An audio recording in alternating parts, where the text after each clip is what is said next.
do what it do. Let it do what it do, what it do.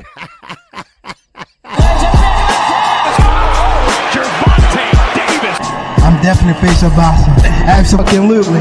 They up the level, I'm gonna up the level with them every time.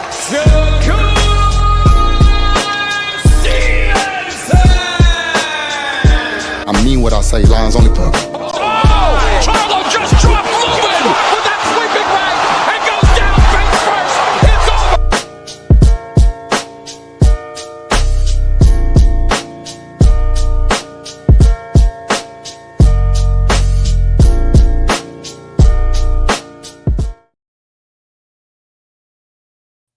Hey. What's going on, everybody? This is your boy, KQKC BOXING NETWORK. Welcome to the Morning After Show. I appreciate everybody coming in today. All right, we got a lot to talk about. I'm talking about me, the OG, and let me bring up the young G. We're going to talk about Knockoutboxing 86 TV. I call him the boxing guru. All right, here we go. Yes, sir. What's going on, Knockout? Yo, what's going on with your KQ? Salute to everybody in the building. Smash the like button. Yes, sir. What's happening, man? How you doing this morning?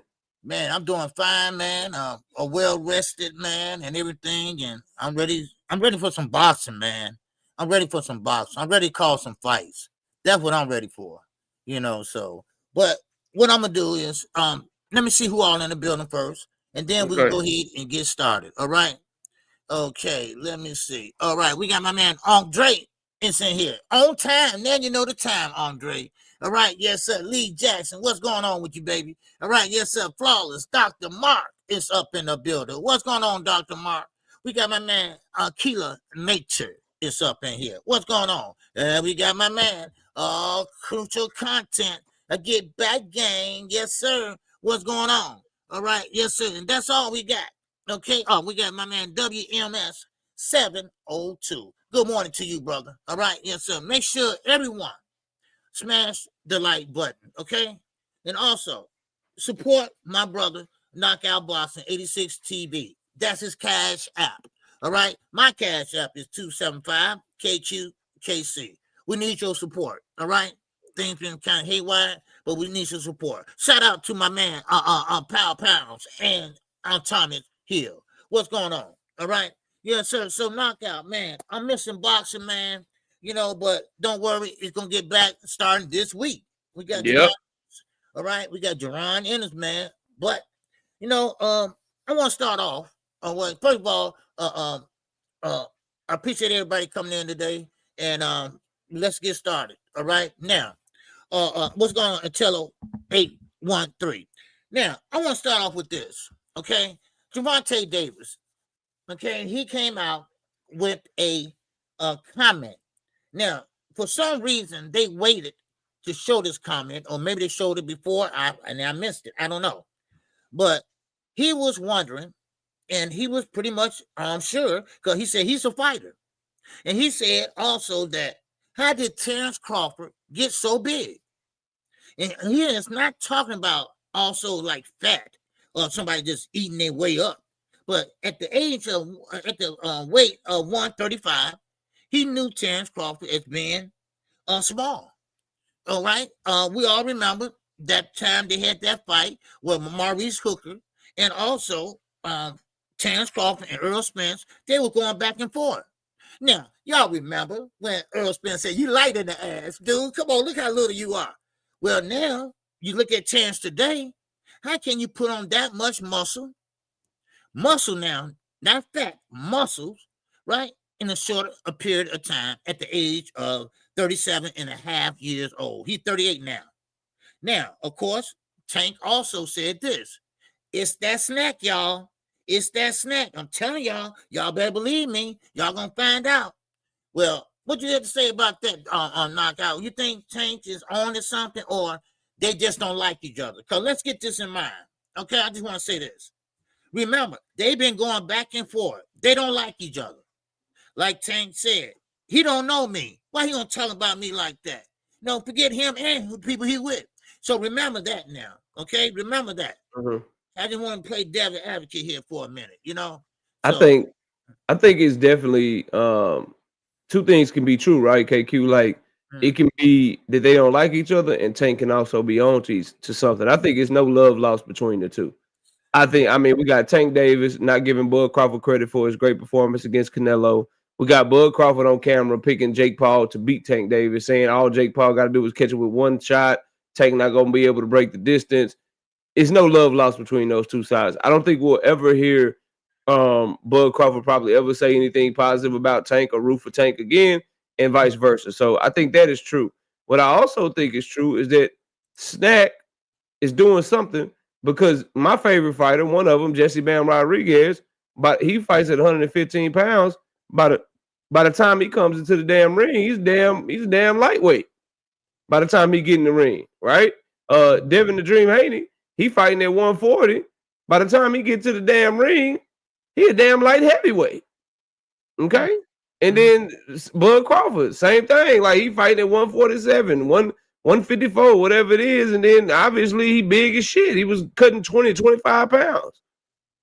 So obviously there's something going on with Snack to where it's allowing people to cut a lot of weight legally because they ain't popping dirty. And then they able to rehydrate, bro. It just is what it is. And one of the fighters that's on it, David Benavidez. Ain't David Benavidez on Snack? I think so, or used to be. I'm not for sure. But David Benavidez, he either was or he still is on Snack. And that man was making 168. We know he walk around about 200 pounds. Yeah. We know that's a big boy, right? So you got all these dudes that's using the same supplement that's cutting all this weight, that's able to make weight and shit like that. So yeah, bro, like it's clear that Snack helps you cut a tremendous amount of weight and then get back up to wherever you need to get back up to be your full strength. It just is what it is. Now, I am of the mindset, bro, if they not breaking the rules as it currently stands in boxing, then I ain't got no problem with it. I feel like KQ, that's on boxing to fix it. Like if y'all don't like these fighters cutting all this weight, make it a rule. You know what I'm saying? Make them have to start camp at a certain weight if they want to fight at a weight class. Do more weight checks throughout the training camp. Hey, you got to be down to this weight by this time, or we're gonna call off the fight. By 2 weeks out, this is how much you should weigh. 1 week out, this is how much you should weigh, and that'll curtail some of that. Another thing they could do is they could go back the same day weigh-ins. That's going to make people fighting closer to their natural weight because they don't want to risk cutting all that weight the day of the fight. So now if you weigh 173 naturally, you may only be willing to risk cutting down to super middleweight, right? If you weigh 150 naturally, you may only risk being willing to cut down to welterweight. And that way, guys are fighting closer to their natural weight. So there are some things that boxing can do to fix the problem. But as long as you're doing the day before weigh-ins and you allow these fighters to do another thing they could do, stop with the ceremonial shit. Right? These ceremonial weigh-ins where they get to weigh in the morning and then start rehydrating all the way up that morning, but then have some ceremonial weigh-in at nighttime. That's a whole damn day. Sometimes these weigh-ins, they be ceremonial. They don't start till 5 p.m., but they actually weighed in at 7, 8 a.m. in the morning. That's a whole damn day. That's like 3 meals and a whole day of water you get to rehydrate before you, quote unquote, do the weigh-in that the crowd, that everybody gets to see. So, it's a lot of things that can be done to fix the problem, but as long as they not breaking any rules, it's really nothing. It's really nothing that can be done, bro. But yeah, Snack is definitely helping a lot of fighters that's really, really big cut down a shit ton of weight in order to have an advantage in the ring. And I'll land the plane here, KQ, which is why I don't understand. I'm always baffled at boxing, right? Because it's like the fighters that do that don't get nearly as much criticism as the smaller fighter that's trying to make you fight at a catch weight, or the smaller fighter that's trying to put a rehydration clause on you. The small guy gets all the flack and all the criticism for putting the catch weight on you or putting the rehydration clause on you. Meanwhile, the guys that are 170 pounds cutting down to 140, they're called warriors. The big guys looking for an advantage don't get nearly the criticism as the small guys trying to even the playing field. That's very weird to me, bro. But that's all I got on it, man. What do you think? Well, according to Regis Prograis, former trainer, he said Snack is doing everything up to that point of going over the line. they are duplicating, let's say, illegal substance, but they're not doing it to the point where they'll drop dirty. They're enhancing their abilities, but they're not enhancing it to the level where they will go over and pop dirty. Other words, you're getting a name brand and you're getting a generic. So that's what that's what he get out of it. Now, me, I don't think they popping dirty. I mean, they're not popping dirty. They're not using anything illegal, but enough just to enhance their performance. Yeah. Now, if you that great, you that good, you don't need that at all. Of course, you just vitamin C, vitamin, your basic vitamin D, whatever, and that's it. So, but that's all I got. But look here, David, right? If you didn't come over here to see, you say I came here to see KQ, I didn't come here to see Otis, right? Yeah, but Otis my guy, okay? If you want to call him Otis, that's Knockout Boxing 86 TV, okay? So you got to show him respect over here, okay? Or you have to go, okay? All right, I just want you to know that, okay? That's all I got, okay? Yep. Smash the like button, though, David. Okay, I'm sorry. I got my man. I'm sorry about that, Kurt. All right, I got my man Kurt. Heard in the super chat. He said they need to do the IBF 10% next day, but they find like missing weight, not canceling the fights automatically. Yeah, I always said that. I always said same day weigh-ins or rehydration clause up to 10 pounds. That's how I look at it. So. But yeah, so I thought I'd bring that up. And we got my man Young World. What's going on? Big time. Yes, sir. Appreciate you, Young World. All right. And the OOOG. My brother KO. Miss y'all. Salute to the chat. Wow. Yes, sir. Salute, bro. I need some tickets to that Monica concert, man. Just want you to know. Okay, I'll talk to you later. He's from Chicago, man, and he doing the music for them, her and Brandy. And I just want to know, can I get some tickets for my daughter? Already. Yes, hey, man, I appreciate the super chat, man. I appreciate you, bro. Talking. Man. Big time support, brother. Appreciate that, dog. What else you got, man? What else did you have on deck for us to talk about, man? Man, Max Kellerman. Oh, snap. Man, he was talking, wasn't he? Yes. He is one of the most biased, most bought and paid for journalists I ever seen. They was begging for Max to come back, though. Man, we miss Max Kellerman in boxing, man. They were begging for him to come back. I mean, HBO fired him. ESPN fired him. Damn.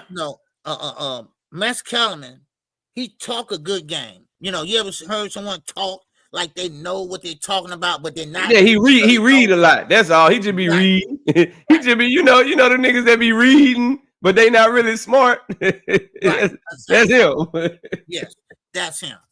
And he really had got on my nerve when he left HBO because he thought he was just this boxing guru, this football guru, this basketball guru, and that you say he read a lot. He goes by what he read. Now everybody knows that Gervonta Davis has been a champion, not only at 130. He was an IBF champion at 130. He was a WBA champion at 130, and he was a WBA champion at 135. So tell me, why is he not a champion? I'm just asking. That is so idiotic. But like that thumbnail said up there, all he's doing is turkey bidding. That's all. He's trying to make him look bad and make everything else look brighter. Okay? Yeah. That's all. But keep in mind, all these young guys that come out the amateurs, they are basically going to sign their life away if they sign with TKO. I'm going to tell you right now. But we'll talk about it on live stream Monday, unless Knockout want to elaborate on it. Yeah, we can talk about that, but I want to we can talk about that next. As a matter of fact, I think that's a great topic to talk about, especially with so little boxing going on. But to talk about what you just said about Tank Davis and Max Kellerman doing turkey's bidding, you can see it clear as day. Like that inside the ring show that he got, the ability to help broadcast the Canelo and Crawford fight, the ability to just get back into sports talk, because Max Kellerman is not like how Shannon Sharp is doing, how Ryan Clark is doing. He didn't, not even like Marcellus Wiley, his former partner. He's not gonna have like some popular podcast that everybody's watching that's keeping a bunch of money coming in because everybody still cares about his opinion, even though he's not on a major network anymore. Like Shannon Sharp, he still got Nightcap, he still got Club Shay Shay, he's still eating even without ESPN or FS1. When Max Kellerman lost his ESPN job, bro, he ain't been doing nothing. So to get back into like some sort of major sport, that came at a cost. And that cost is, bro, you're not gonna really be able to give your authentic opinion. You gonna follow the script of whatever Mike Coppinger is following, whatever Shady McCoy is following. That's why that Inside the Ring show sucks. Because other than whatever guests they have up there, the three of them tend to agree on everything all of the time. Right. And they're in agreement on bashing Tank Davis. Max Kellerman said that. Then in the very next segment, Mike Coppinger is talking shit about Tank Davis and Jake Paul fooling people. And then Shady McCoy is talking about how Tank Davis ain't never fought nobody. So they all three are just doing the same shit. And that is, let's bash on Tank Davis. But the problem is for ratings and for people to watch the show, you got to have a Tank Davis segment if you're going to talk boxing. Because if you don't, then ain't nobody going to be watching your shit for the most part. So he's definitely hating. He also talked about Tank's resume. It's just some real weird stuff going on. Because when you look at his resume compared to his contemporaries, he's actually fought better competition.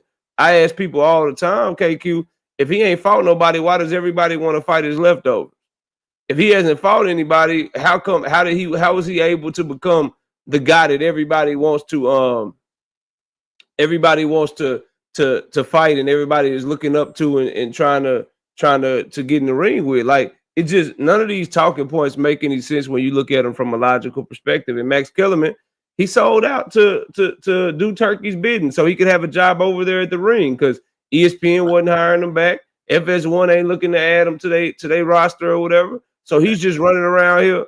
He's just running around here doing whatever it takes to make sure he stays employed so he can try to announce some of these damn TKO fights and get some of this Paramount Plus money. Yeah, that's all. He just wants some Paramount Plus money, man. He trying to get in and announce these lower level fights, and he gonna watch what I tell you. He gonna be trying to convince us that the second tier fighters that they got over there are better than the fighters that's fighting everywhere else, bro. You landed. You ain't lying.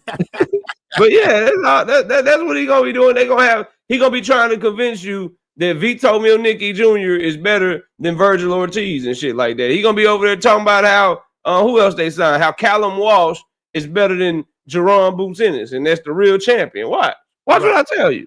Yeah. Oh yeah. He's there to dress up this B, C level fighters over the A level fighters. You know, but I want to say this. It seems like every talk show, every show that a content creator makes, Tank Davis is always in there somewhere, right? And also, boxers, when they do interviews like All the Smoke or whatever, and this and that talk show, Tank Davis always mentioned or asked about. No, now, I'm not a big Tank Davis fan like I am a Jamel fan or whatever, but, I am a fan. And this goes to show you all the time, if Tank Davis was not here in the sport of boxing, that goes to show you how big he is. Because these guys will be lost in interviews. These guys want to know what kind of questions to ask. They could not say, well, don't you want to fight the best in the division? Well, who the best in the division? There's nobody there because Tank is gone. So this goes to show you how big of a star he really is. And I'm just trying to give y'all an example. Think about it. Put your thinking hats on. Like when I was younger, they had Romper Room, right? Right. This a little show for kids, right? You put on an imaginary hat, right? Then your thinking hat is what it is, right? Then you think about it. Think about the boxing without Tank Davis. How you think that would go? How you think the tickets would sell? Things like that. So you got to give him his props. You got to give him what he's doing in life-changing situations. That's what I think. That's what I believe. That's just my belief, my opinion. What about you? Get down in the comment section. Let me know. Okay. That's all I got. Let me see. That's all I you got? think when you, Okay. yeah, I think when you say because I think I'm gonna drop a video on this, but when you are supposed to cover a sport and you just purposefully say things that aren't true to try to mislead people or sway a certain narrative, it's just bad for the sport of boxing, bro. Yeah. Like what they're perpetuating over there at Ring Magazine is just bad. It's just bad for the sport, bro. Saying that somebody has never been a champion when they have been a champion, all because you're trying to denigrate their legacy, bro. That's not good, bro. And nobody wants to have that done to any fighter, much less of a fighter of Tank Davis's caliber, bro. Like no one's running around here saying that like for instance, bro, Rolly Romero. They're showing like I really want to put this into perspective. Right now, pundits are showing Rolly Romero more respect than Tank Davis. And Tank knocked Rolly the fuck out. Ryan Garcia doesn't get denigrated or talked about as negatively as Tank Davis does, bro. And Tank Davis has been a champion in 2 divisions. Ryan Garcia has never been a champion. Ryan Garcia is pop dirty and cheated. Tank Davis is not. Ryan Garcia has made some of the worst comments you can make publicly about racism, about a whole bunch of other topics. Tank Davis has not done that, bro. But yet Ryan Garcia is more respected by guys like Max Kellerman than Tank Davis is, bro. Boxing fans are weird that way, bro. It's absolutely weird. So I think that's horrible, man. I think it's bad for boxing.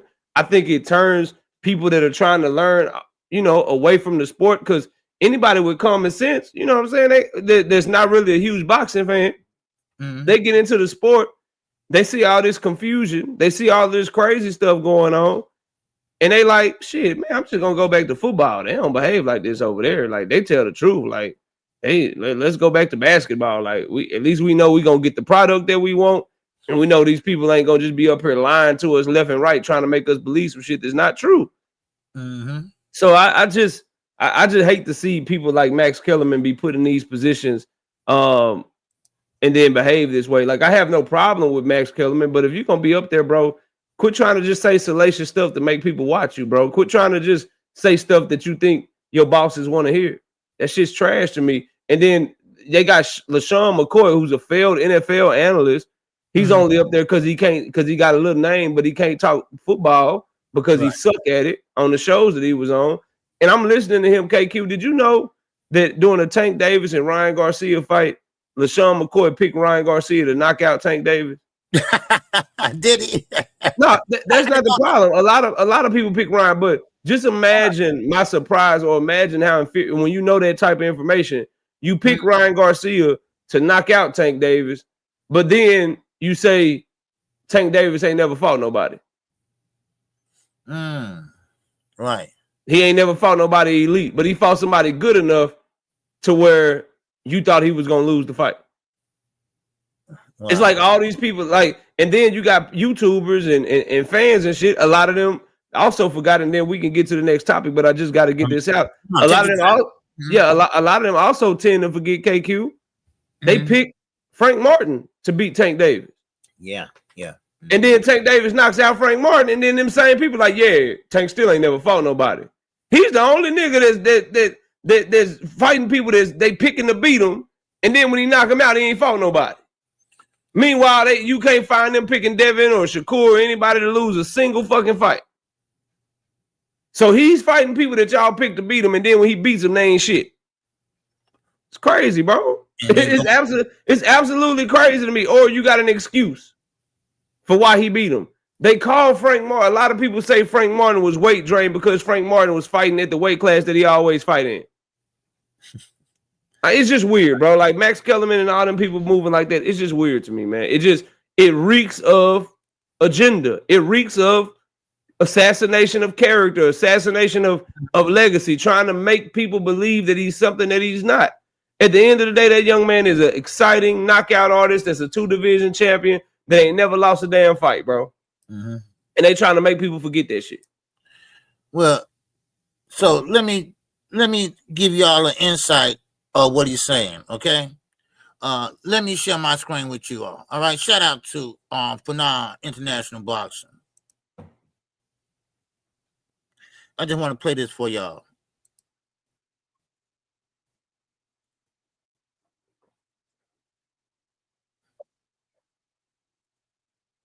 Pitbull win was a nice win. It was a close fight. It was a nice win. Ryan Garcia, that's a big win, right? Like, that's good for him. Dehydrated, Ryan, but good win. Yeah, right. What? But he has never fought in any. People look at Floyd Mayweather, and I have said, hey, once he left lightweight, he picked and chose when he fought guys. He still was the actual champion of at least one division. But even at junior lightweight and lightweight, he cleaned out junior lightweight. He moved up to lightweight. He fought the champion in his first fight at lightweight, won a tough fight. A lot of people thought he lost, but then won the rematch. He was the champion. Tank never did that. Never did it. Never did it even in one. And now he's talking about retiring? And you're doing it off of coming up against a struggle against Lamont Roach, who was what, 9-1 underdog? He gives you that tough of a fight. You have to get the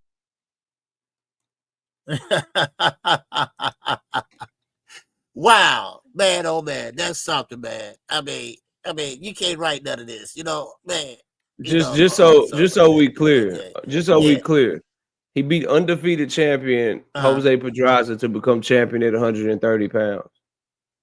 He moved that he was at 130. He was at 135. He moved down to Leo Santa Cruz's division, where Leo Santa Cruz was the champion at 130, and he knocked him out to become champion at 130 again, bro. Yeah. He's champion at 135 pounds right now. I don't know what Max Kellerman is talking about. If he's gonna go by the notion that because you didn't clean out a division and you didn't become undisputed, then that means that you're not a champion. Then can somebody tell me when Manny Pacquiao was ever undisputed? Because he loved Manny Pacquiao. So he'll call Manny Pacquiao an 8 division champion for having the same type of belts and having the same type of championships that Tank Davis has, because Manny didn't clear shit out. But when Manny do it, Manny's a champion. When Tank do it, he's not a real champion. I can't stand people like Max Kellerman, dog. I can't, bro. Yeah. Somebody let me know when Manny Pacquiao became undisputed. How was Floyd a champion? And you can say Floyd cleared out a division, and this go for Floyd too. Floyd was never undisputed.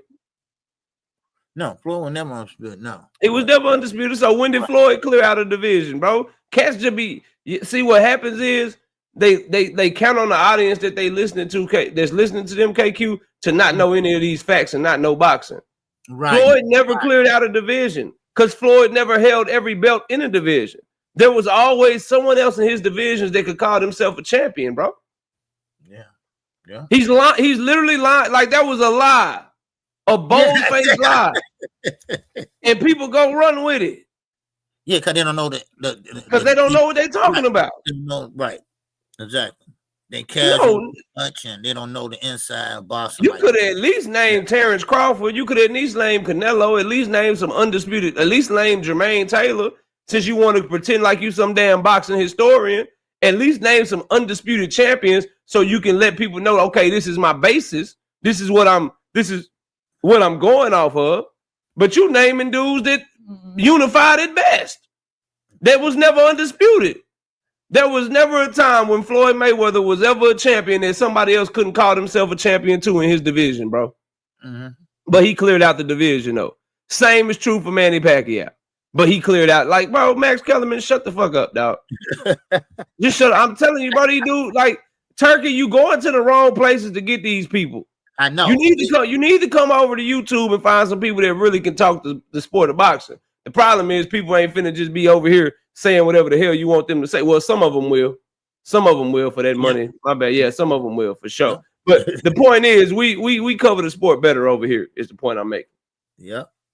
They'll take that money. Shout out to Andre with that $5 holler. What's going on? He said, KQ, it's not a handful of cats in the chat that's at the age to know romper room. Yeah, I know. I forgot. Yeah, I just nodded when you said that shit. I just nodded. I'm like, yeah, I didn't know what the hell you were talking about. I was like, yep, okay, romper room. I was gonna look that shit up. I was gonna look that shit up when I got off of here. I forgot. You know, that was a show, man. Yeah.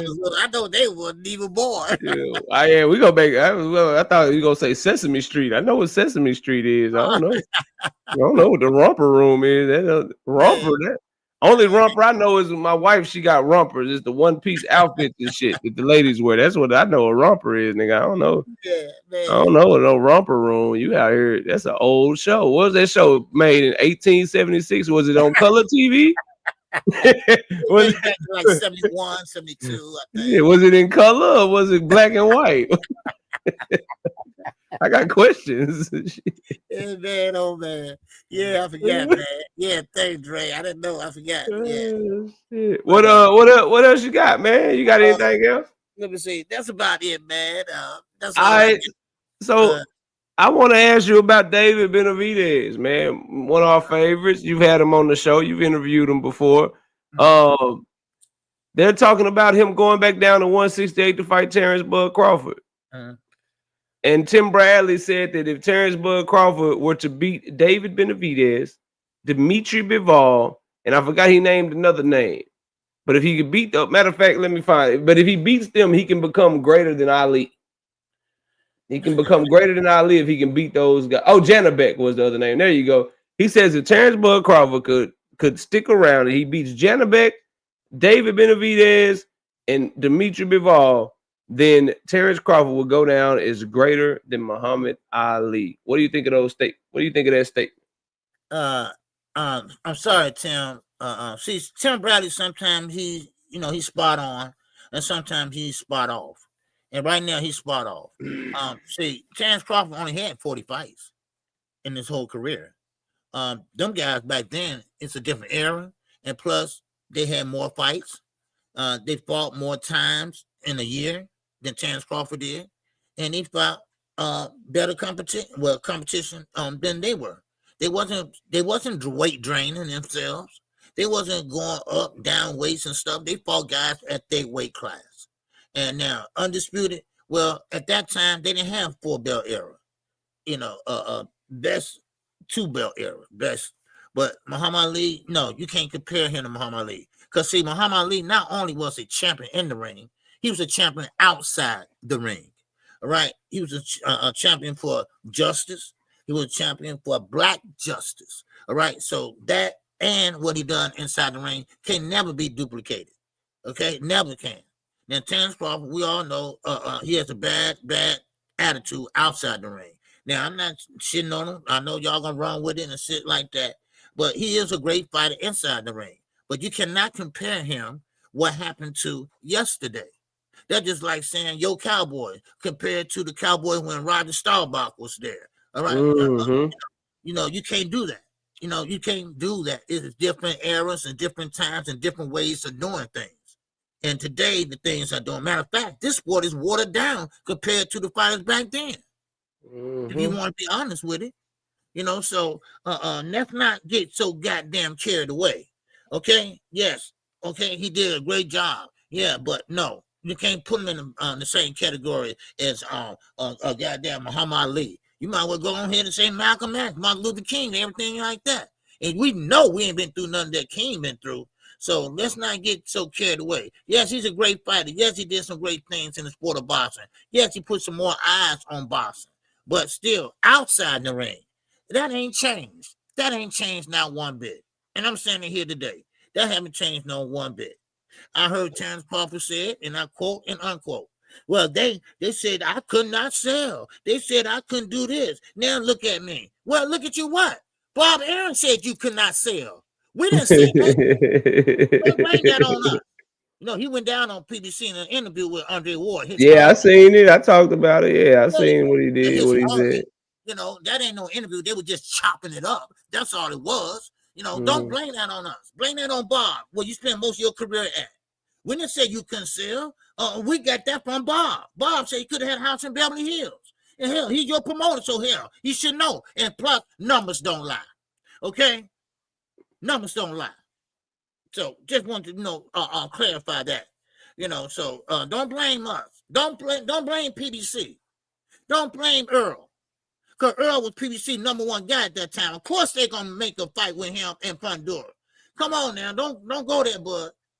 And I will say this about that point too. Like, show me, like, put him in the ring with somebody that's the clear B side, and then let me see what type of numbers he do. I'm still like, I think he's become a bigger star. I think Terrence Crawford is a big name in the sport of boxing, but let's just be honest, bro. Earl and him, that was a fight that carried that everybody wanted to see. And Earl was the A side. His numbers carried the day and helped Bud Crawford do good numbers in that fight. Canelo Alvarez and him, Canelo's fan base and Canelo's numbers going up into that point carried the day. He was the B side in both of those fights at the negotiation table. He was the B side in terms of bringing revenue into the sport of boxing in both of those fights. So wake me up when he's the A side and he has to carry the promotion, and then let me see what type of numbers they do. He'll be the A side over everybody that he has left to fight. If he fights one of the 160-pound champions, if he fights David Benavidez, whoever he decides to fight, he'll be the A side. Let me see what type of numbers he do then, and then we can talk. He talking like them his numbers. He talking like everybody was there to see him, which, he popping his stuff, so pop it, bro. But eventually, if you don't retire, you're going to be the A side, so we'll get to see if people truly care about you outside of watching you fight guys like Canelo and guys like Errol Spence. As far as the David Benavidez thing, as far as my desire, I'd rather see Bud Crawford fight at 160 pounds against those champions and go for 4-time undisputed. But to answer the question of what Tim Bradley had to say, Tim Bradley is figuring out to, in order to gain traction on YouTube with his name already in boxing, he just has to say the most outlandish shit and everybody will start talking about it because he's Tim Bradley. So it's an article up on Ring Magazine about it. Every YouTube channel is talking about it, and it's helping this channel grow. To me, there are certain fighters that are off limit because the fighters that Bud could fight are just not good enough to surpass them no matter what they do. And I think guys like Floyd Mayweather, I think guys like Ray Leonard, I think guys like Muhammad Ali, like there's nothing Bud could do to surpass them, bro. Because David Benavidez, Dimitri Bivol, Janabek, they just not good enough historically for you to surpass those fighters that we talking about, bro. they just not. And Muhammad Ali is one of them, dog. Like, ain't none of them dudes George Foreman, bro. Ain't none of them dudes Sonny Liston and all the people that Muhammad Ali fought. Like, it's just, and then as you said, what Muhammad Ali did outside the ring, like, come on, bro. Come on, fam. He's not passing Ali. He's not passing Ali. He's not passing Floyd. He's not passing Ray Leonard.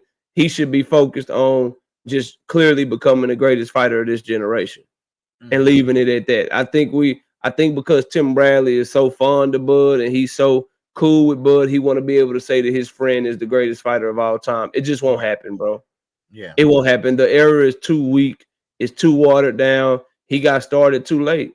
His two biggest fights of his career came after the age of 35, bro.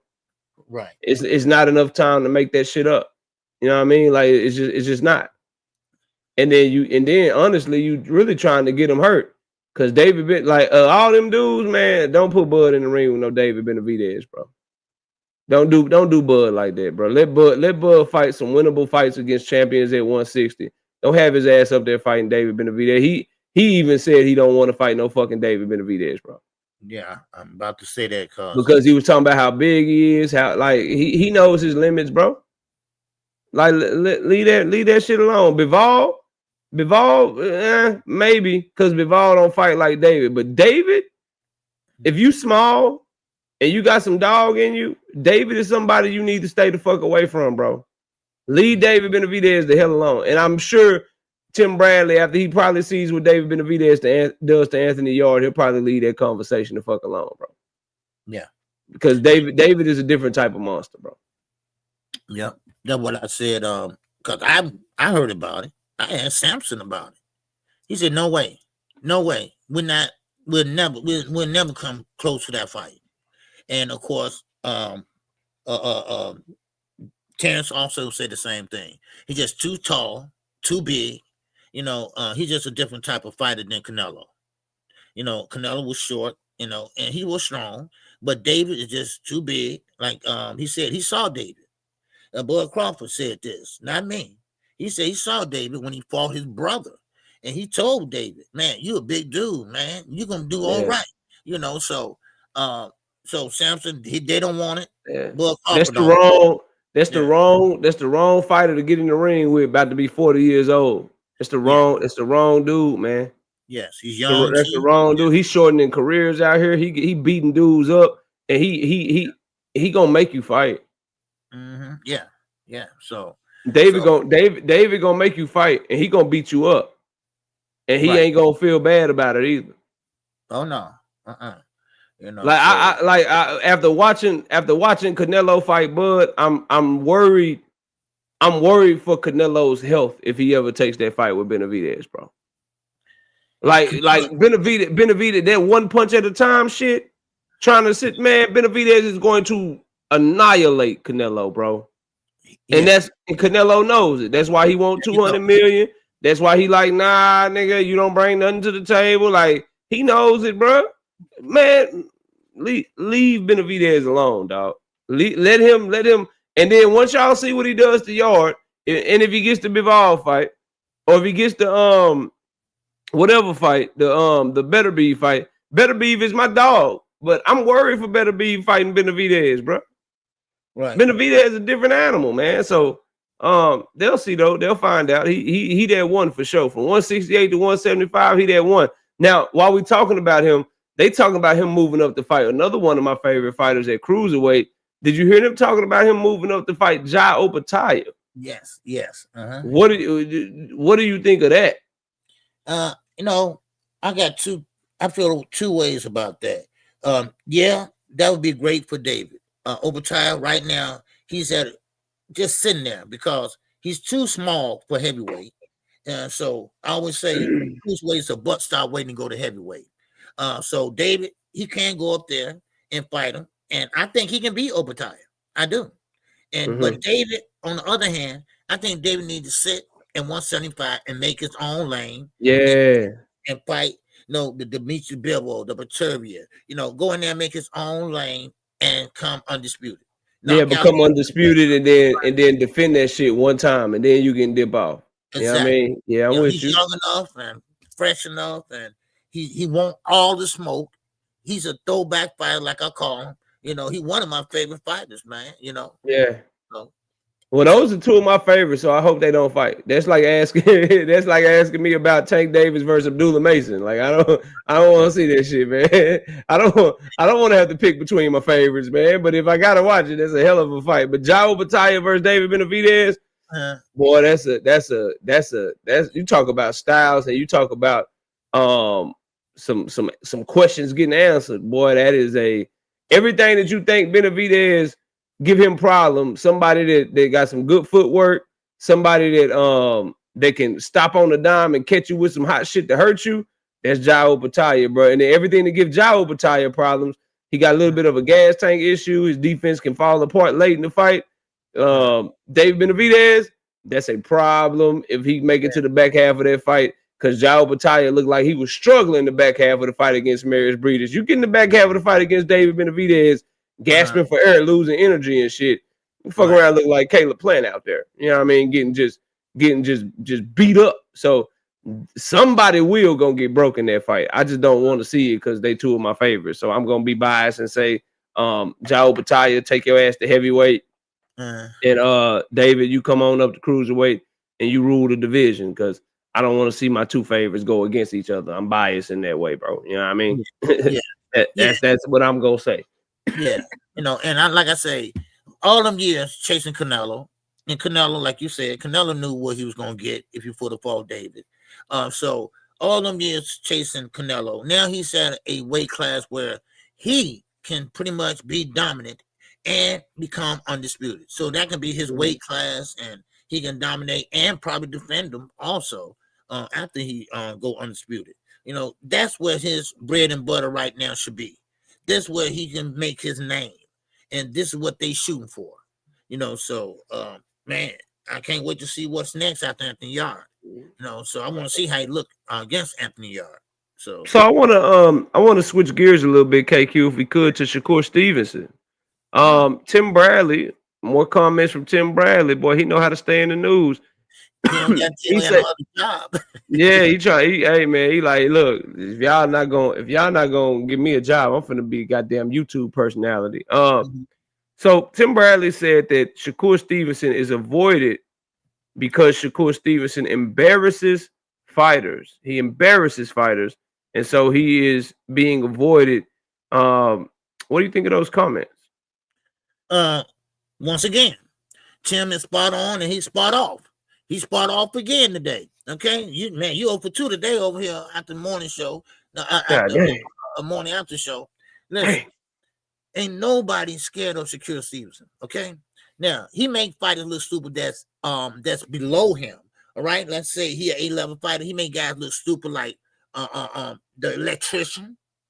Okay, that he fought. Yes, he gonna make him look stupid because he went 9 rounds with you, so he didn't look too stupid. And then I don't know what other fighters that was that was on his level that he made look stupid.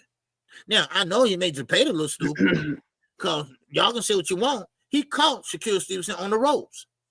He slapped him with that right hand, and Shakur went and caught his balance. Now I watched it over and over again, and I know that's what happened.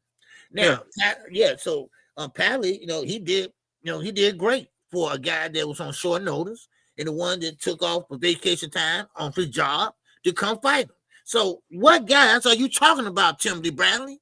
What guys it was on Shakur Stevenson? I think he was watching when he said that. He might have been watching highlights of the Jamel Herring fight. So okay, maybe Jamel Herring. I think when he said that he was watching Jamel Herring highlights, man. Because I just don't see it. Listen, maybe I'm missing something, right? Because I go back, I watch Shakur fights, bro. I don't want to be wrong. I like to be right, but I just don't. I don't see what these dudes is looking at, bro. Like, I don't think that you touched on William Zepeda. Zepeda was so competitive that Shakur Stevenson's trainer and grandfather in between round 4 and round 5, damn near halfway through the fight, was like, yo, let's not make it close. We need to not make it close. We gotta make sure that we show them that we winning. So he wasn't looking stupid to his granddaddy. Zepeda, it looked like Zepeda caught him with a punch to knock him down. He didn't look stupid then. Zepeda never stopped working. He never looked like a fish out of water. Now, Shakur took over the back half of that fight and won that fight. I don't want anybody to misunderstand what I'm saying. But Zepeda never looked stupid in that fight. Artem never looked stupid in that fight. Edwin De Los Santos never looked stupid. Like, I'm trying to figure out what they mean by this. Like, when you look silly, when you look stupid, to give you an example of that, like, Devin Haney made Regis Prograis look silly. Look stupid in the fight. Made him look like he didn't belong in the fight. You know what I'm saying?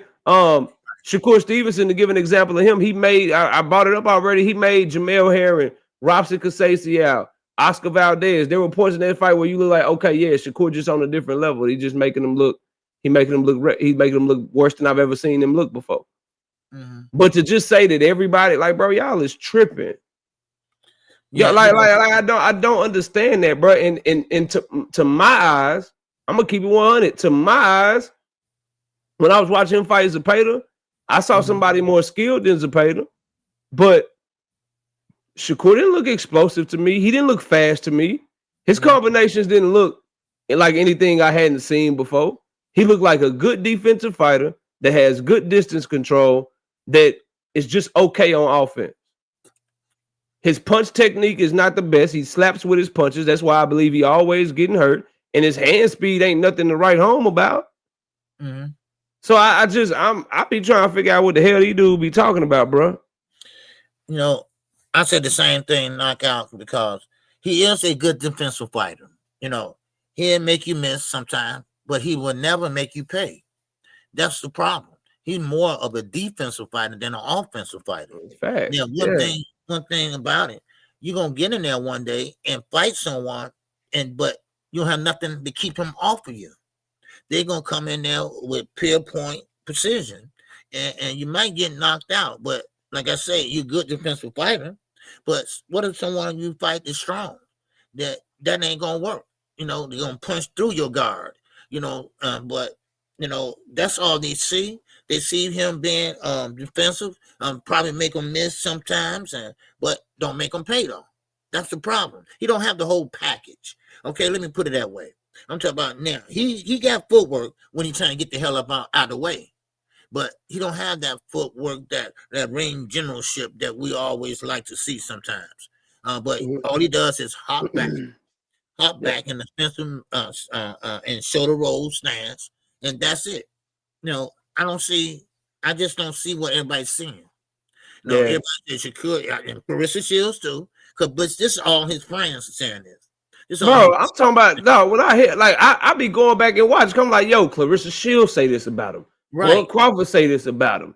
Floyd Mayweather is now on this Johnson. Andre Ward say this. I'm like, bro, all these greats are saying this shit. Man, am I tripping? I don't see it. Yeah, like, am I tripping? Because usually people, when they saying it, like you jumping off the screen, you catching people in between shots. It ain't even got to be stopping people, but you just look so damn cold and sublime. It's like, yo, he just like, damn, he just making everybody miss and making them pay and just countering people at will and just dumbing. I don't be seeing that shit, bro. But that's just me. I want to ask you another. Y'all hit the like. Y'all hit the like button. All right, y'all hit the like button. Smash the like button, man. I want to ask you. Show you love in the cash up for knockout. Yeah, appreciate that. Yes, sir. All right. Appreciate that, man. Okay. Yeah. I want to ask you another thing. Do you think him and T.O. gonna fight, man? Well, so far so good. I would say so far so good. Hopefully, but see, I don't trust T.O. though. Shakur might want it, but T.O. he might want it, but now he don't want it. Now he do want it. Now he don't want it. So he's not. No, he's not trustworthy. So I see it when I believe it. That's just how T.O. moves. And he believed that he want more than he's worth. That's how he look at things. That's why him and Bob Aaron, didn't see eye to eye. He wanted a raise and all that stuff, but you're not dependable. That's what it is. And now it could happen. They still talking about making that fight happen. So hopefully they can get it done. Yeah. So, and they were showing T.O., working on the bag and everything, and he looked pretty good. Shakur name on it and stuff. Yeah. So you might be surprised. Knockout that fight might go through. I just got so many questions. Like, first they saying it could be on a PBC card. How Turkey funding the PBC now? Like that? Like, well, he was gonna fund their purse, I think, and PBC was gonna do the promotion. Yeah, see, that don't make no sense to me. Like, if he gonna fund their purses, why wouldn't he make it a ring card? Why wouldn't it be on one of his ring cards? Why wouldn't it be on one of his Riyadh season cards? Turkey ain't never funded a fight and then let some other promoter put it on for him. If he funding the fight, he's been the one putting the fight on. So that was a huge red flag to me. The other red flag to me is, like you said, Teofimo Teofimo, whatever his name is. He has been pulling out of fights right and left lately. And Top Rank, I just don't think that Top Rank is going to have Team Alifu fight Shakur Stevenson unless they have Shakur Stevenson for a couple of fights or something. I don't see Bob Arum tied to Buff making that fight and having T.O. risk losing to Shakur, losing that belt. And then now what they got at 140 pounds? They got nothing. I think if they're going to have T.O. lose, they'd rather have T.O. lose to Keyshawn Davis or Abdullah Mason coming up or somebody like that. Or their relationship with PBC and Top Rank. Top Rank is making fights with Janabek and Everslandy Lara and shit like that. Like they're making O'Shaquie Foster and Cool Boy Steph. So they looks like they're going into the direction of making fights with PBC fighters and not Turkey Al-Sheikh. So we'll see, bro. I think it's a good fight. I think it's going to be something that that's good for both of their legacies. But I just wonder if the politics don't come into play, if the business don't come into play, and we don't see Team Alifu or Teofimo pull out and do something else. Because Shakur is just a free agent, supposedly, but he's very loyal and right there on Turkey's hip. And Bob Arum has started to show a reluctance to do business with Turkey. And he's been sending his fighters in another direction. So I'm just worried that fight may not come to fruition. If that makes sense. So yeah, I mean, now I hear two different things. Okay, I heard that Tio is a free agent now. Now, I thought he was still with Top Rank.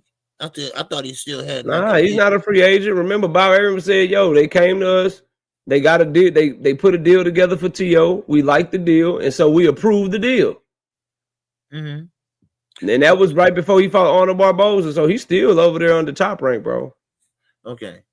Mm-hmm. Yeah. So, oh well, I'm gonna see what happens.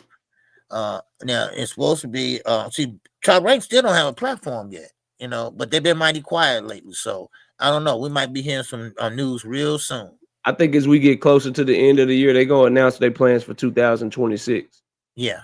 Mm-hmm. I think they lost their platform in August, and I think they've been working on a deal. And I think kind of how PBC, when they were going through something, they announced their deal kind of late in the year in 2022 for what they were doing. I mean, I'm sorry, in 2023 for what they were doing in 2024. When they sign these network deals, they always start at the beginning of the year because that's how the budget works. That's why the Paramount deal for TKO or whatever, that shit's gonna start next year in January.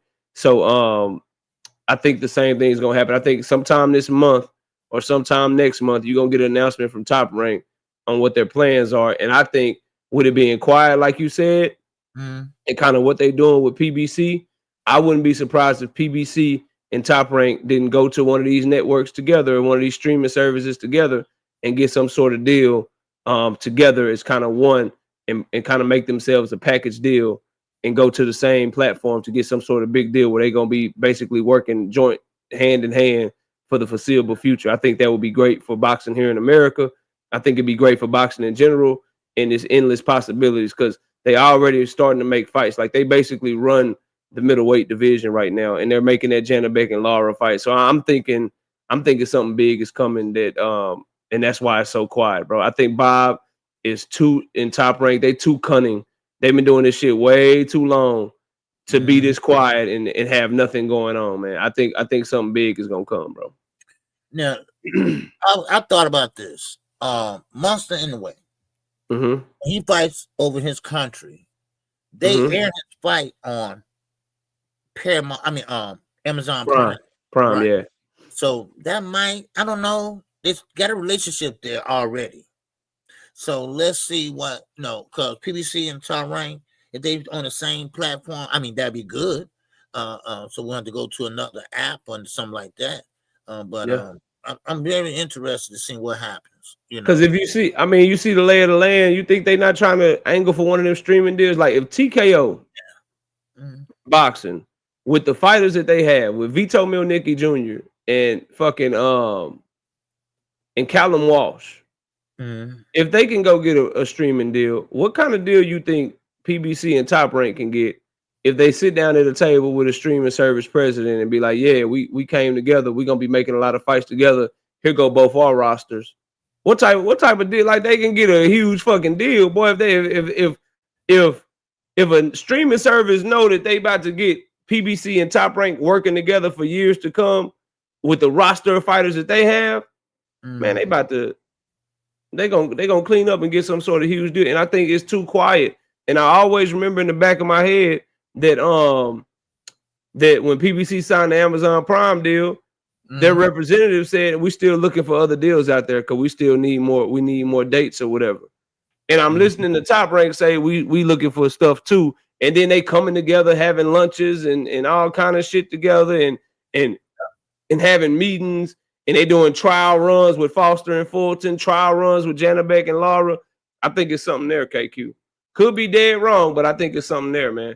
Yeah, and definitely, it's definitely something going on, Shout out to my man, Creole the Traveler, with the $5 holla.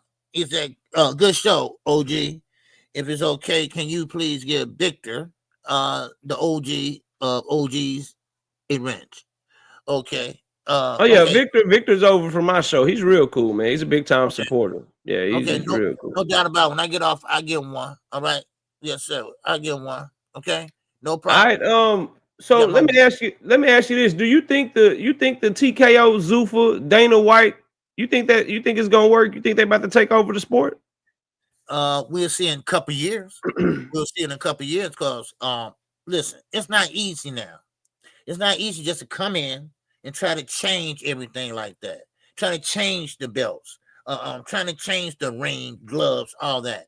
No, it's gonna be kind of like a freak show in my opinion. And it takes about 2 years to get things in place.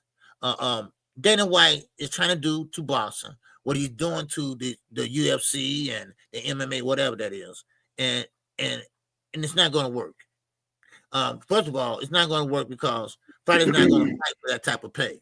See, if Tank Davis, Terrence Crawford, or even Floyd Mayweather, if they was coming out the amateurs right now and signed with TKO, they wouldn't made the money they're making today. I'm gonna tell you that flat out. So all you boxers, they are about to take over not only the salary, your likeness, your name, all that they will own for 10 years.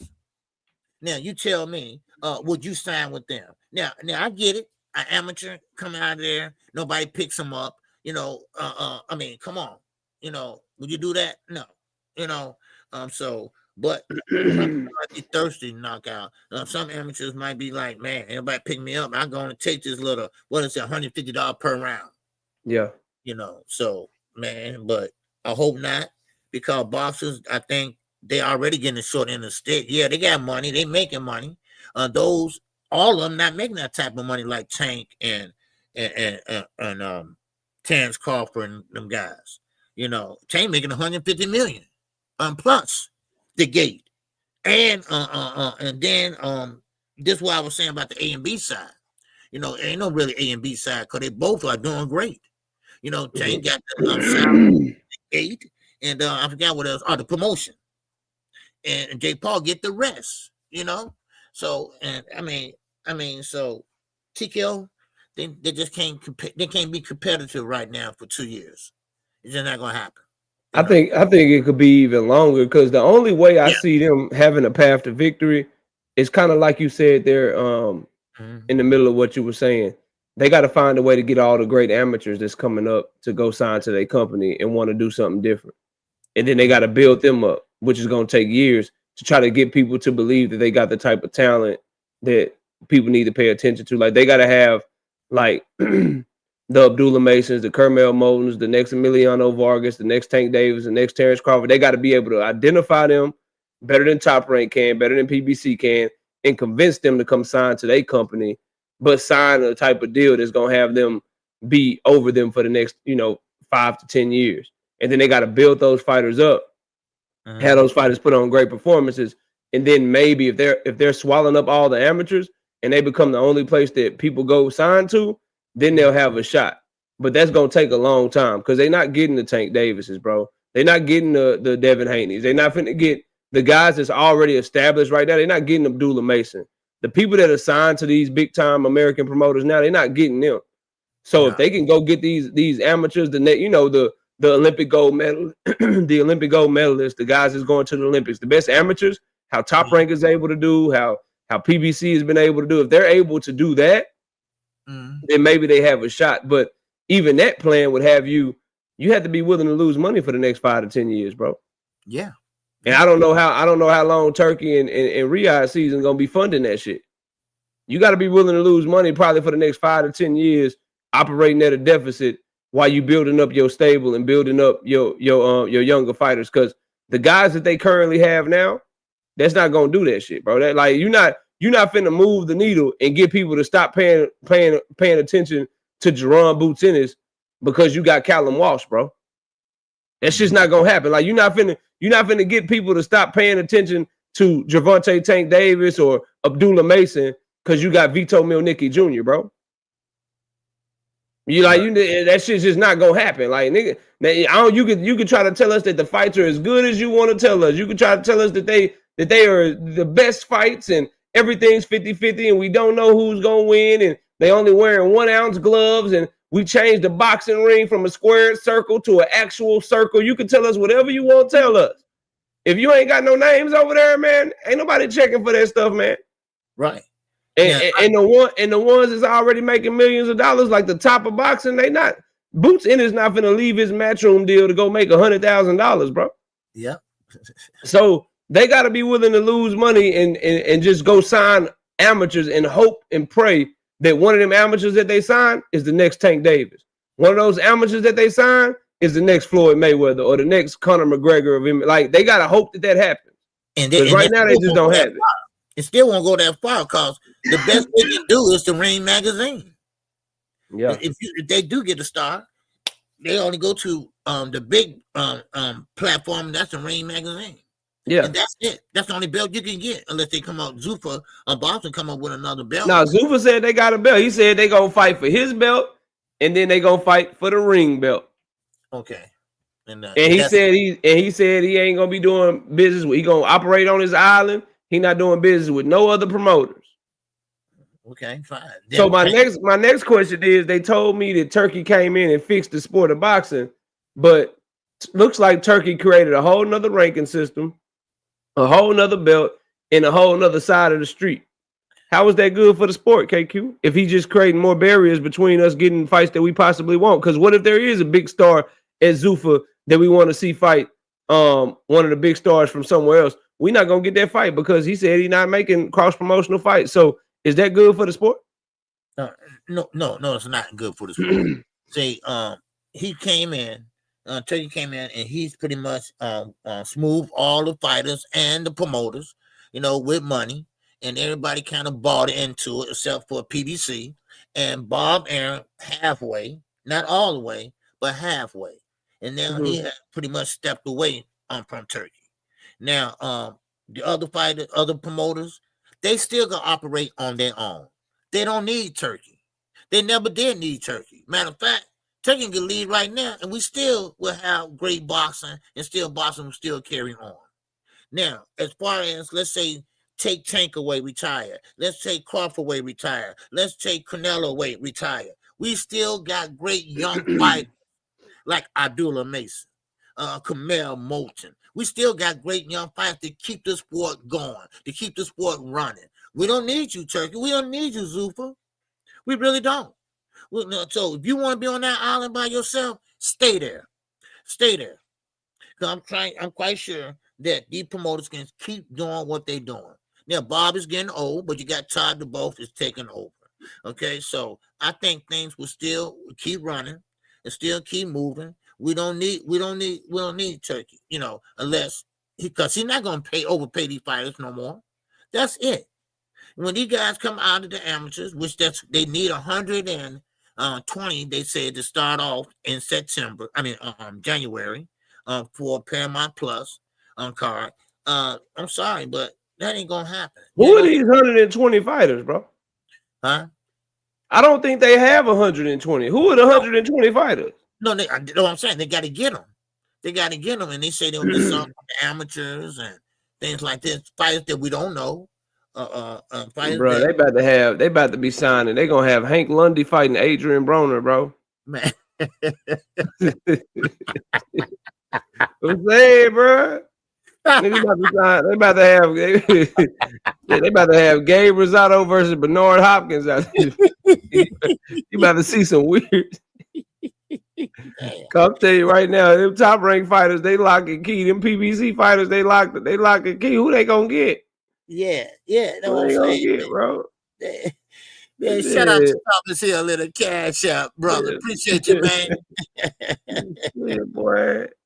They gonna get some rejects, boy. You gonna have people you heard of that just ain't good and shit, bro. Yeah. It's gonna be wild, man. What else did I want to ask you? It was another did you see that Brian Norman Sr. He said he looked at Devin Haney and he said they don't see nothing special in Devin and that they just see another fighter that's been picking on guys that's smaller than him and then when he gets in there with his son, he said his son gonna beat Devin up and knock him the hell out. And that ain't nothing special about Devin. We see that we about to beat him up and destroy him. What do you think of that, man? What do you think of that confidence level, man? Well, you know what? I said this the other night. The other day. I said, look, Devin, he can't punch. He's not a big puncher. Okay, we get that. But Brian Norman is. Now, Devin can box. He's great at boxing. But we saw Brian Norman using his footwork. But Brian Norman don't use the footwork and his power kind of like at the same time when you're in there. So this is going to be an interesting fight if Devin can get in and get out. But see, Devin has a problem with getting hit now. He don't like to get hit. I don't know. Is it PTSD or whatever? I think it is. But some people KQ, he was just trying to save himself for the Ryan rematch. He wasn't really scared, KQ. Yeah, shit. Okay. All right. But come on. I mean, this is what I'm talking about. So that's what I'm saying. Look, I'm gonna give Victor a wrench. Okay, y'all don't ask for wrenches for other people. Okay, can you not do that? Okay, I give Victor a wrench. I told Creole to travel out with. Okay, all right, and I know Kurt Herb. Okay, good brother. I know him. Okay, no worry, he'll get a wrench too. Okay, but yeah. So I lost my train of thought, man. But still, again, yeah, Devin can outbox him. But see, Devin, he knows that Brian Norman got power, and that's gonna be afraid for him to fight like he normally want to fight. Cause Bill Haney been quiet, Devin Haney been quiet. I don't know what they working on now. Some people say they're working on. Their whole fan base been quiet. They ain't talking about this shit at all. They talking about Tank. Right. Whole fan base been quiet. They ain't got shit to say about Devin and Brian. They talking about Tank, but don't care about Tank at the same time. Go ahead. I digress. Go ahead, man. I'm sorry. Yeah, I got you, Kurt and Creole. Don't worry, I got y'all. So I get off. But yeah. So I don't think I don't think that they too happy about this fight. See, Bill Haney, sometimes you can open your mouth and talk yourself into something that you can't get out of. And now Brian Norman, they are really want to make an example out of Devin. And I'm talking about his father and him. So listen, Devin's already an undercard. Turkey don't like him very much.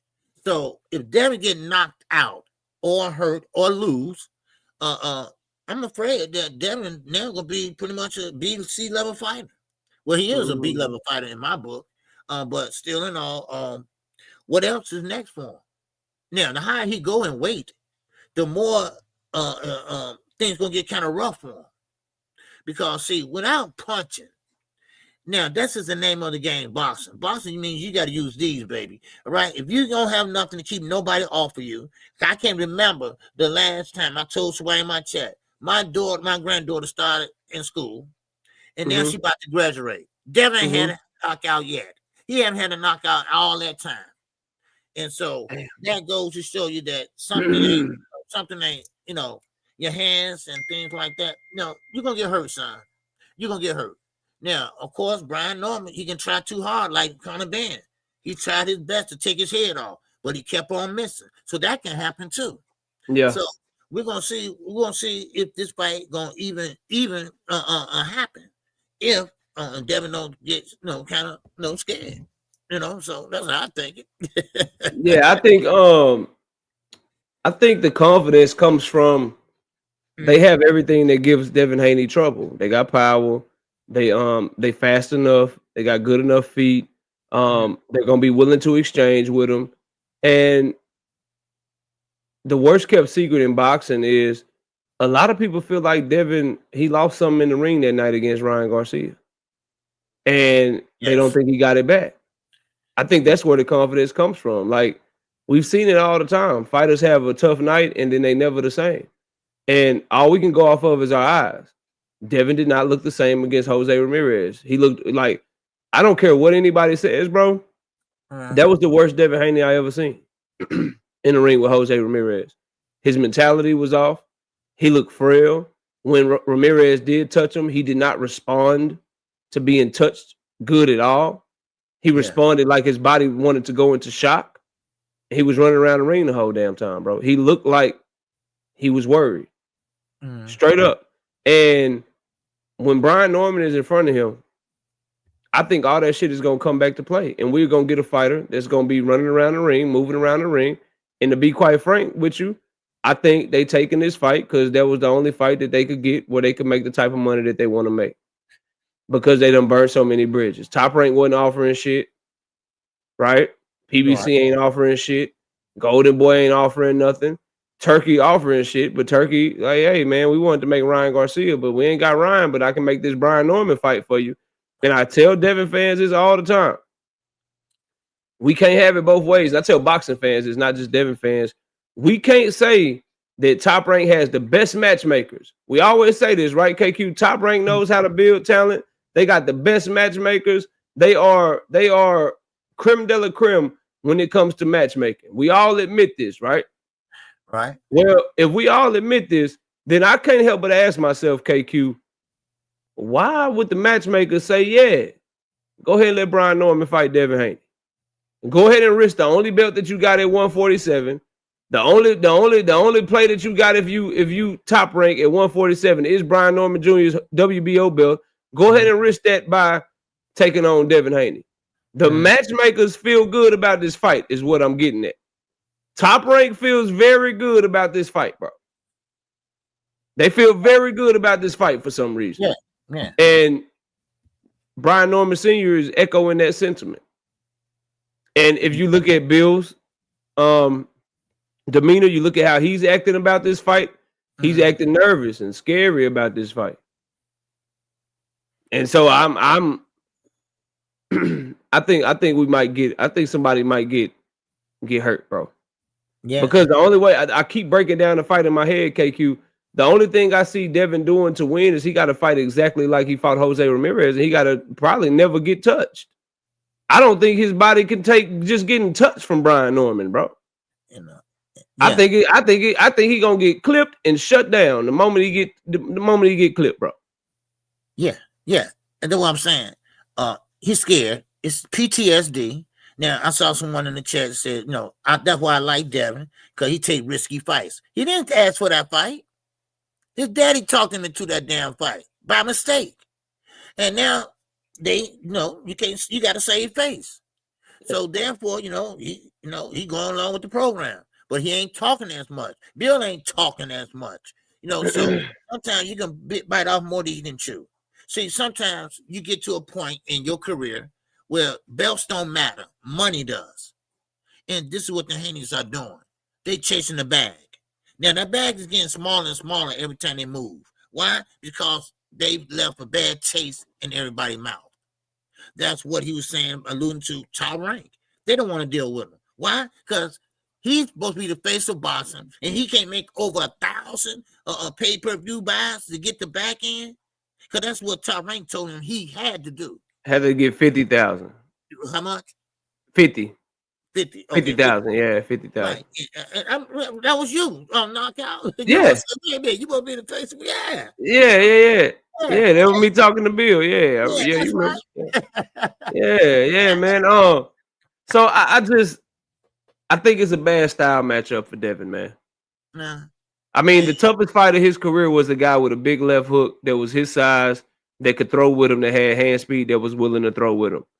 That's exactly what Brian Norman Jr. is, except he's more dedicated and he has better boxing skills than Ryan Garcia at this point in their career.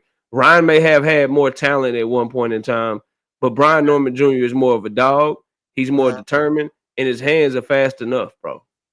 And I think he punches harder than Ryan Garcia, and he's more disciplined than him. I just think it's a bad matchup, man. Yeah. Oh yeah. I think it's a horrible matchup, man. Yeah. Straight up. I think in order for Devin to win this fight, we're gonna have to be waking up the next morning talking about how boring it was. If he is at any point in that fight trying to exchange or trying to fight how he fought Regis or trying to fight how he fought Loma, he going to sleep, bro. Yeah. He going to sleep, bro. But do you got anything else, man, before we wrap it and get ready to go watch these Cowboys get this W? Yeah, right. Shout out to my man Big Dre in the Cash App, brother. I appreciate you, man. All right. Shout out to James by any means. All right. So, and Kurt, Creole Traveler, I got you. All right. And Victor. Okay. I got you. Oh, yeah. Shout out to Dre. Shout out to Thomas Hill. And shout out to Kurt. I appreciate y'all in the Cash App, man. Yes, sir. Appreciate y'all, bro. You know Yes, what I mean? Thank y'all so much. But that's Sardine in here, but I didn't get a chance to talk about Jerron, but I just want to wish him luck this Saturday.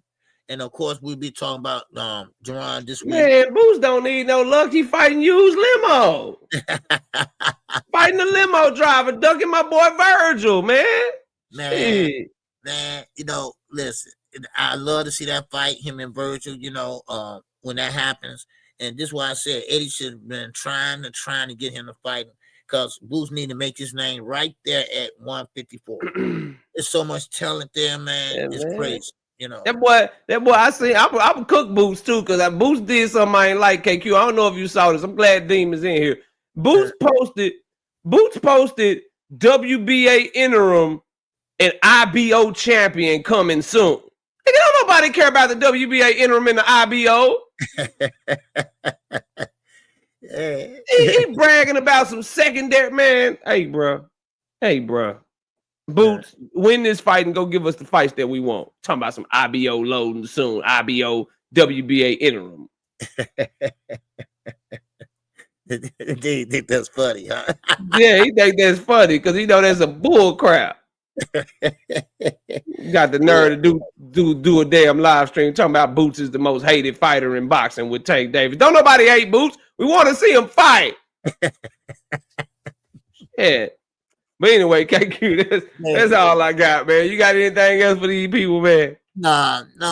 Let them know when you're gonna be live again. I'll be live tomorrow night, 7:30 p.m. Central Time. Wednesday night, 7:30. Thursday night, 7:30. Y'all already know. You can hear it in my voice. You can tell in my demeanor. I'm feeling a lot better. So we back to our regularly scheduled program. So I see y'all tomorrow night at 7:30. Y'all pull up. KQ, I appreciate you, man. Thank you for another great show. Yes, sir. Great show, man. I'll be live tomorrow. Of course, I'm off on Tuesday, and I'll be live the rest of the week. All right. If I'm not, I'll post it. Okay. And of course, I always finish the show. We always keep your head on the swivel and make sure you always live it up. Live it up, baby. All right. Peace. This song is dedicated to all those ballers out there and all those hustlers and just people out there just getting their money on, you know what I'm saying? To all of you haters, just remember this. I'm living it up, y'all.